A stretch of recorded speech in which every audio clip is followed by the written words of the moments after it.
আওয়ামী লীগকে আর কখনো পুনর্বাসন হতে দেওয়া যাবে না।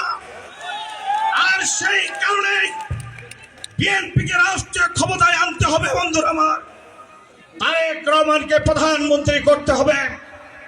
প্রিয় বন্ধুরা আমার, আমরা মনোনয়ন চেয়েছিলাম 4 জন, যে কথাটি মধু ভাই বলেছে। আপনাদের প্রিয় নেতা সাবেক সঞ্চালক জনাব রফিকুল হাসান তৃপ্তি মনোনয়ন চেয়েছিলেন, আমি মনোনয়ন চেয়েছিলাম, খায়রুজ্জামান মধু সাহেব মনোনয়ন চেয়েছিলেন। আমরা 16 বছর পরিশ্রম করেছি, কষ্ট করেছি, মার খেয়েছি। আমার 2 বার মাথা ফাটে গেছে, আপনারা জানেন। এই বাঁকাচড়ায় 97 সালে মিছিল করার সময় আমার মাথা ফাটিয়ে রক্তাক্ত জখম করে রাজপথে ফেলে দেওয়া হয়েছিল।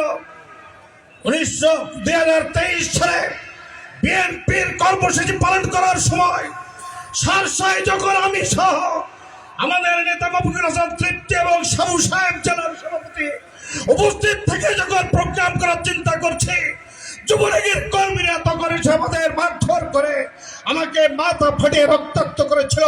রফিকুল হাসান তৃপ্তি ভাইয়ের পাড়ি বেড়েছিল, সাবু সাহেবকে গরুর মতো পিটিয়েছিল এই আওয়ামী লীগ ফ্যাসিস্ট বাহিনী।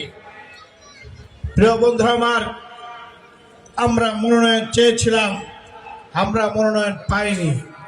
রফিকুল হাসান তৃপ্তি ভাই মনোনয়ন পেয়েছিল, মনোনয়ন তার কাছ থেকে চলে গেছে।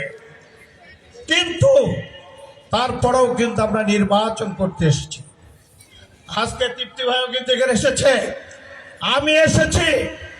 আমাদের মনে যতই কষ্ট থাক, আমরা বিএনপিকে তো বাদ দিতে পারি না। সেই কারণেই আমরা আজকে মাঠে এসেছি।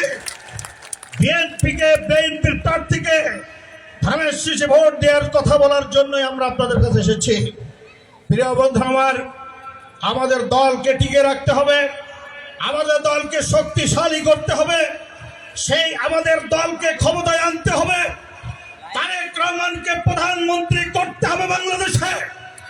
এবং সেই কারণেই আপনারা সকলে ধানের শীষে ভোট দেবেন এবং ধানের শীষে ভোট দিয়ে প্রার্থীকে পাশ করাবেন, এই উদাত্ত আহ্বান রেখে আমি আমার বক্তব্য শেষ করছি।